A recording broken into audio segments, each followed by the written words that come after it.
Hello, folks. I guess this will be part 5 of the Baja boat build. I won't be directly talking about the boat today. I wanted to make just a short review today.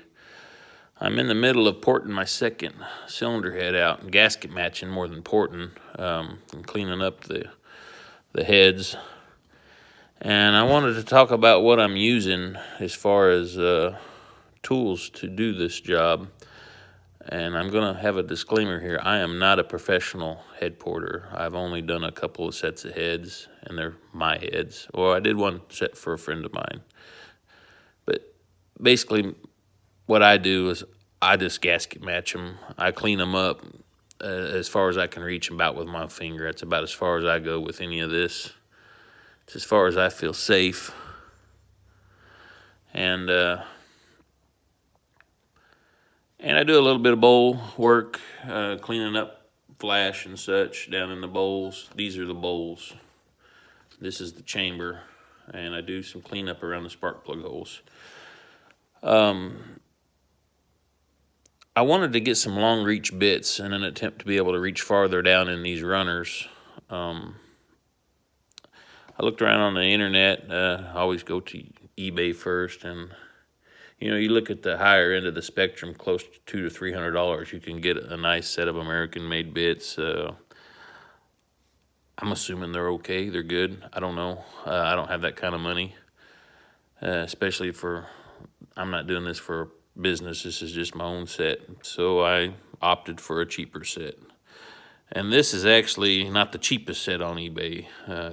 There are some really cheap sets. This set was about $60 right here. Get the name there. Non-ferrous for aluminum. They do have a ferrous set. Maybe I should buy those and try them. The reason I'm making this video is because I bought this set and I am very disappointed. If you notice, they have kind of a helical design on the flutes, every one of them. And they are very aggressive, very aggressive. And if you see there, you'll see lots of damage. That is from this aluminum. These are supposed to be carbide steel. Very wide flutes. They kind of carry their the flute all the way to the end. They're wide from base to tip. And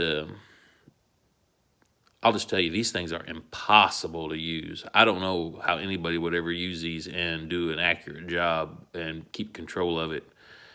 These things get in these ports, and they're so aggressive that you just touch the side, just tap it, and it just goes crazy. And I kind of messed up one of my other heads, and if you watch that very first video that I made on this series, you'll see one of the heads has a little bit of a score across here. That's where it went crazy. I had it chalked up in this aluminum electric die grinder.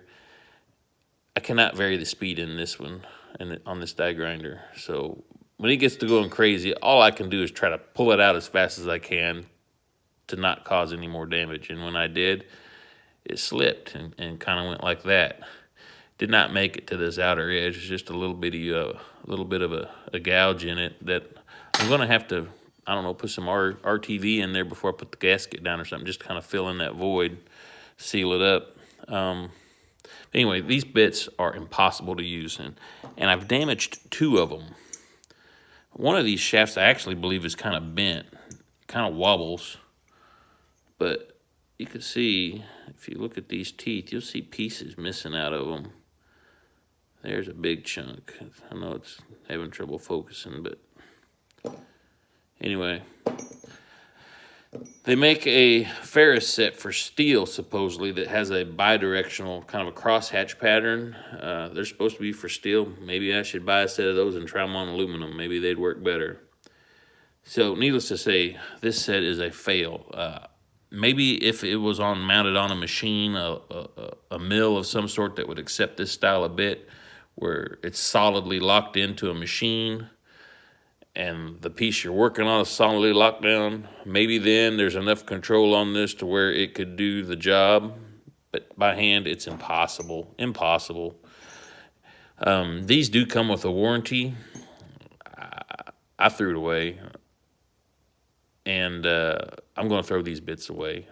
They're just too frustrating to use, and if I send out a warranty, they ain't going to give me my money back. They're just going to send me another set of these bits that I don't like. And I guess I could do that and then turn around and sell them on eBay, but then I'd feel bad about it. So I'm just going to throw them in the trash. This is the bit I have been using.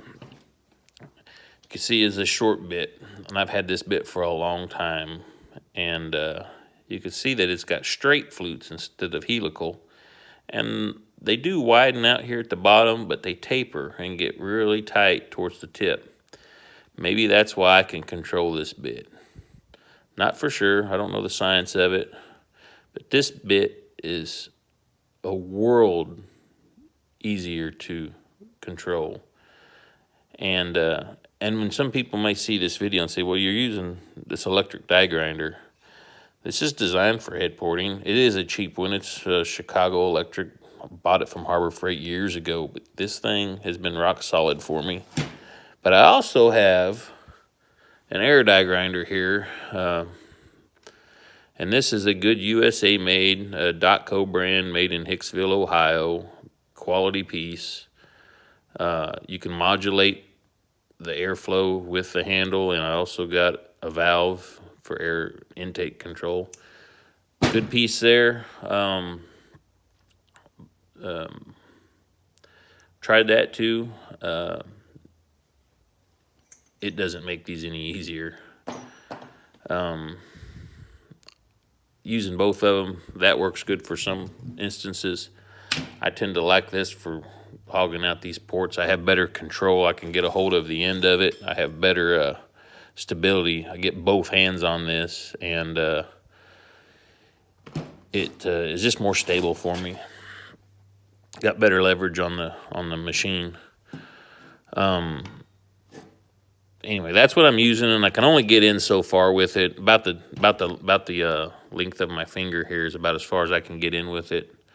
As far as lubrication, I was told to use transmission fluid. So I dipped the bit in the transmission fluid. That was working okay, but I decided to try good old WD-40, and I just spray the bit every once in a while, and that works better. The bit stays cleaner. It doesn't clog up. With that tranny fluid, it tended to still clog up a little bit. You can see,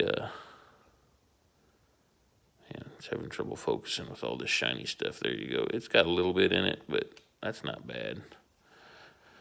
Other stuff I'm using is, I got this sand roll mandrel mounted up in my cordless drill, and that is for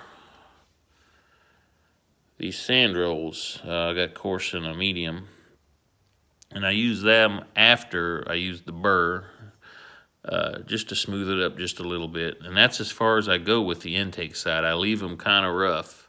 The medium sand roll is where I end, and you want it rough. It has something to do, I'm told, with keeping the fuel suspended in the air. If you slick these up and polish them out, I guess the fuel droplets do not stay suspended in the air, and you have problems. So you leave the intakes rough. You can polish the chambers, and you can polish the exhaust ports. And if I don't polish them, what I use is I made up this homemade mandrel to hold these. These are like Scotch-Brite pads. They're coated with something to make them kind of stiff, and I got a coarse and a medium.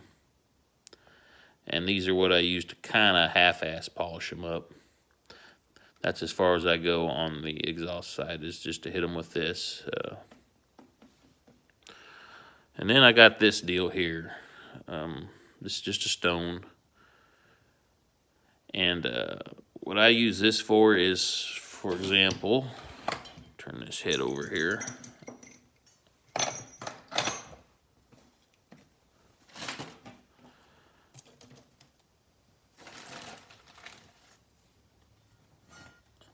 These spark plug holes, I didn't like how the threads were going into the chamber here.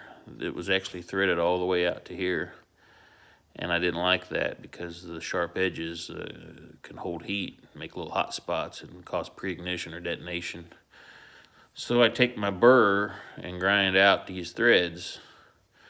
I just run it in here like so, and grind out the threads with a spark plug in the hole.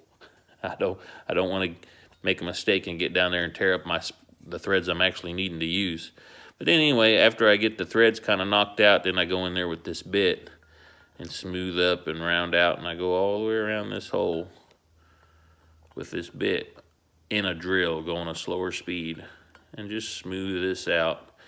And that's as far as I go with that. Anyway, I'll let you go. Keep this one short. Like I said, if you're doing head porting work and you're doing it by hand, I would stay away from these. Good day.